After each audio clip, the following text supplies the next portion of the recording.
أيضًا حال بيدري بالنسبة لي أمر ما توقعته، خصوصًا هذا الموسم، يعني بعيد عن الtop 10، شيء بعيد عن الواقعية بشكل كبير جدًا. يا جماعة هذا هو بيدري الموسم الماضي، هذا هو تقييمه في معظم المباريات، فوق ال7 وال8 يوصل، ما ينزل، ما يوصل ال6 يا جماعة الخير. كيف الأخير تخلاه في المركز ال11؟ يعني أمر ما يدخل لا عقل ولا منطق.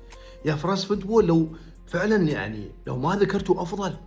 شيء غريب وعجيب، يعني هذه الأيقونة اللي ما زلنا نستمتع فيها، اللاعب الوحيد اللي ممكن يعني اليوتيوب والمقاطع اللي نشوفها تظلمه، لأن اللي نشوفه يسويه في المباراة أكثر وأكبر بكثير من اللي نشوفه مقاطع الفيديوهات من 3 إلى 5 أو 7 دقائق، يكون في المركز ال11.